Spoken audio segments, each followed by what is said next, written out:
అందరికీ నమస్కారం. Welcome to my channel. This is doctor R B Sudha. ఇప్పుడు మనం మాట్లాడబోయేది జూలై నెల ఫలితాలు. జూలై 2025లో ద్వాదశ రాసుల వారికి ఎలా ఉందో చూద్దాము. అందుకన్నా ముందు మనం ఎప్పుడు మాట్లాడుకుంటూ ఉంటాము, గోచారం మాట్లాడుకోవాలి. సో గోచార రీత్యా ఏ గ్రహాలు ఎక్కడున్నాయో చూద్దాం. అలాగే వాటి జనరల్ పరిహారాలు కూడా ఫస్ట్ చూద్దాం అన్నమాట. ఫస్ట్ మనం మాట్లాడుకోబోయేది శనీశ్వరుడు గురించి. శనీశ్వరుడు మనకి ప్రస్తుతం మీనరాశిలో ఉన్నారు. ఆయన కూడా వక్రిస్తున్నారు. 13th జూలైకి వక్రిస్తున్నారు అన్నమాట. ఆయన ఈ నెలంతా ఇందులోనే ఉంటారు. మనకు తెలుసు 2.5 ఏళ్ళు ఒక రాశిలో ఉంటారు శనీశ్వరుడు. సో ఏల్నాటి శని మనకి ప్రభావం కానీ ఏల్నాటి శని ఎవరెవరికి ఉందో మనం చూద్దాము. ఫస్ట్ మేషరాశి వాళ్ళకి స్టార్ట్ అయింది. అండ్ ఆల్సో మనకి మీనరాశి వాళ్ళకి 2వ ఘట్టంలో ఉంది. కుంభరాశి వాళ్ళకి 3వ ఘట్టంలో ఉందన్నమాట. నెక్స్ట్ మనం మాట్లాడుకోబోయేది మనకి శుక్రుడు అనమాట. శుక్రుడేమో ప్రస్తుతం ఏంటంటే మనకు వృషభంలో ఉన్నారు. ఆయనేమో 26th జూలైకి మిథునానికి వెళ్తున్నారనమాట. మనకి మిథునంలో ఏంటంటే జూపిటర్ అలాగే సన్ అంటే సూర్య భగవాన్ కూడా ఉన్నారు. సో ప్రస్తుతం జూపిటర్ ఏంటంటే కంబషన్ స్టేజ్లో ఉన్నారు. ఆయన జూలై 10th కంబషన్ నుంచి బయటకు వస్తున్నారు. అంటే కొంచెం స్తంభించిపోయి ఉన్నారనమాట. ఆయన కొంచెం బయటకు వస్తున్నారు July 10th. So most of the blessings అంటే తులారాశి వాళ్ళకి బ్లెస్డ్ పీపుల్ అని చెప్పచ్చు. అలాగే మిథున రాశి వాళ్ళకి చాలా బాగుంటుందని చెప్పచ్చు జూలై 10th తర్వాత. అలాగే కుంభరాశి వాళ్ళకు కూడా కొంతవరకు బాగుంటుందని చెప్పచ్చు అనమాట. అలాగే మనం చూసాము అంటే సూర్యగ్రహం మనకి జూలై 16th కర్కాటక రాశికి వెళ్తున్నారనమాట. అండ్ ఆల్సో కర్కంలో ప్రస్తుతం ఉన్నది ఏంటంటే మనకి బుధుడు ఉన్నారు. బుధుడేమో మనకి మే 16th కాదు 18th వక్రిస్తున్నారు, రిట్రోగ్రేషన్కి వెళ్తున్నారు అనమాట. అండ్ ప్రస్తుతం మనకి మార్స్ అలాగే కేతు మనకి సింహంలో ఉన్నారు. రాహు ఏమో కుంభంలో ఉన్నారు. మార్స్ అంటే కుజగ్రహం కూడా ఏంటంటే 28th జూలైకి మనకి కన్యా రాశికి వస్తున్నారనమాట. ఇవి గ్రహస్థితులు ఈ నెలకి. అలాగే మనం చూసాము అంటే జనరల్ పరిహారాలు ఎప్పుడైనా నేను చెప్తూ ఉంటాను. నవగ్రహ స్తోత్రాలు నవగ్రహ పూజలు చేసుకోవడం అనేది చాలా మంచిది. అలాగే స్తోత్రం చదువుకోవడం ఎప్పటికీ మంచిదే. సన్ మూమెంట్ ఎవ్రీ మంత్ ఉంటుంది కనుక తప్పక మీరేంటంటే సన్కి అర్ఘ్యం ఇవ్వడం కానీ అలాగే ఆదిత్య హృదయం చదువుకోవడం కానీ చాలా మంచిది.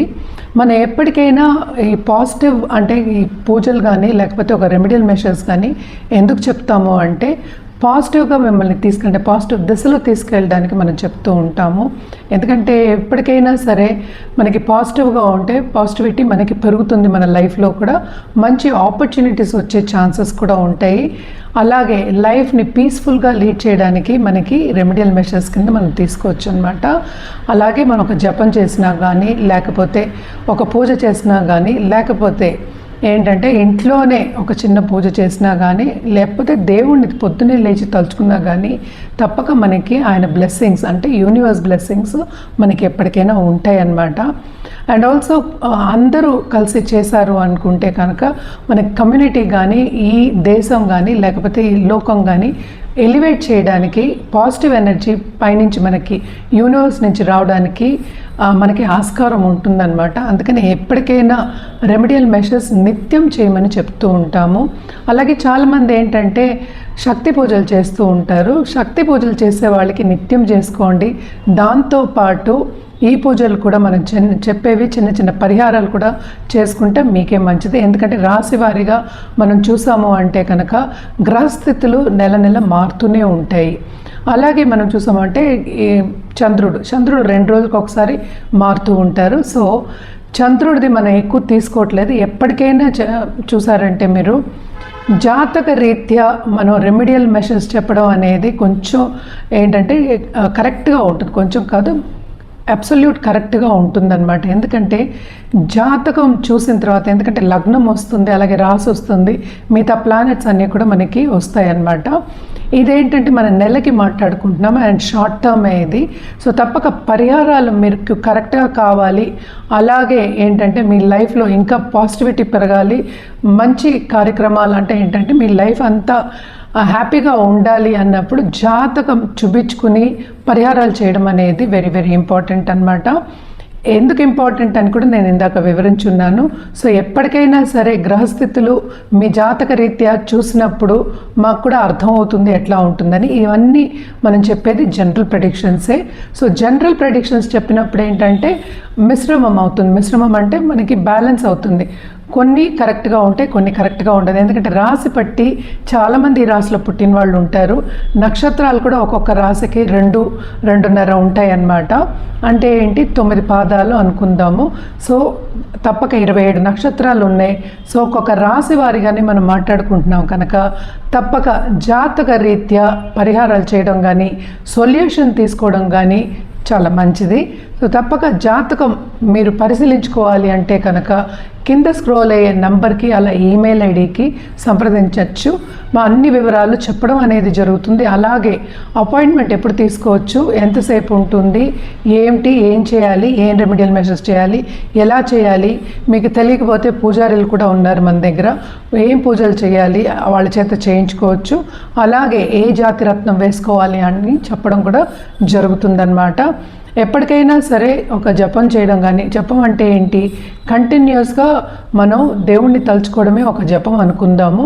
సో జపం చేసిన వాళ్ళకి కానీ లేకపోతే శాక్త పూజలు చేసిన వాళ్ళకి కానీ తప్పక ఏంటంటే life to a certain extent ఏంటంటే పాజిటివ్గా ఉంటుంది. వాళ్ళకి ఏదైనా వచ్చినా కూడా, కష్టం వచ్చినా కూడా వాళ్ళ ఏంటంటే మనస్తత్వం అనేది, మెంటల్ యాప్టిట్యూడ్ అనేది, మెంటల్ స్ట్రెంగ్త్ అనేది ఎక్కువ ఉంటుంది కనుక ఈజీగా వాళ్ళకి లైఫ్ అనేది సాగుతూ ఉంటుంది. తప్పక హ్యాపీనెస్ కూడా వాళ్ళకి చేకూరుతుంది అనమాట. ఇవన్నీ మనం చేసుకోవచ్చు. ఏమేమి చేయాలి ద్వాదశ రాశి వారికి జూలైలో రెమెడియల్ మెషర్స్ అండ్ ఆల్సో ఏంటంటే ఎలా ఉన్నాయి ఈ రాశుల వారికి అనేది చూద్దాం. మనం ఇప్పుడు మాట్లాడుకోబోయేది ధనురాశి వాళ్ళ గురించి. ధనురాశి వాళ్ళు చాలా అదృష్టవంతులనే చెప్పాలి. ఎందుకంటే ఈ రాశికి అధిపతి జూపిటర్ ఈ రాశిని చూస్తున్నారు, అందులో 7th ఉన్నారు. సో తప్పక చాలా చాలా బాగుంటుందనే చెప్పాలి. ఈ నెలంతా ఎంజాయ్ చేస్తారు. అలాగే వీళ్ళు ధార్మిక కార్యక్రమంలో పాల్గొనడం కానీ, ఒక గురువు కింద వెళ్ళడం కానీ, గురువు దగ్గర బ్లెస్సింగ్స్ పొందడం కానీ తప్పక వీళ్ళకి కనిపిస్తోంది. అలాగే గవర్నమెంట్లో ఉన్న వాళ్ళకి కానీ లేకపోతే ఈ రాశిలో ఉన్న పాలిటీషియన్స్ కానీ బ్రహ్మాండంగా ఉంటుంది. గవర్నమెంట్తో తప్పక పని చేయించుకోవడం అనేది ఈజీ అయిపోతుంది అనమాట. 9th లార్డ్ కదా, భాగ్యం కూడా డెవలప్ అవుతుంది.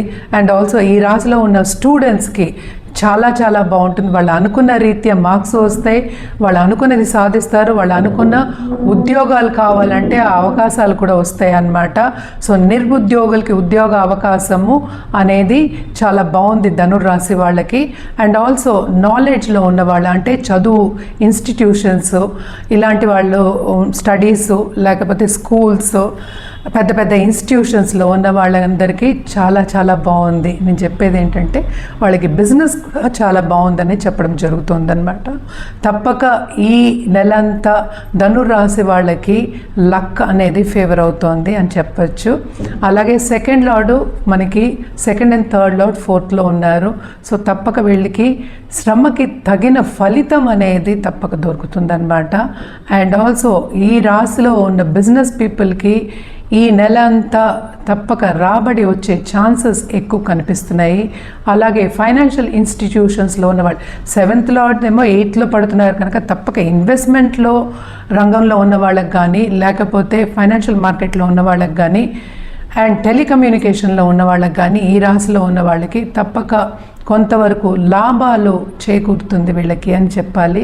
ఎస్పెషలీ మనకి ఎప్పుడు మెర్కురీ రిట్రోగ్రేడ్ అయినప్పుడు అనమాట. అండ్ ఆల్సో మనం చూసాము అంటే దాంపత్య జీవితంలో కూడా కొంతవరకు అనుకూల పరిస్థితి అని నెలకొంటుంది ఆఫ్టర్ July 16th అంటే 2nd half of this month అనమాట.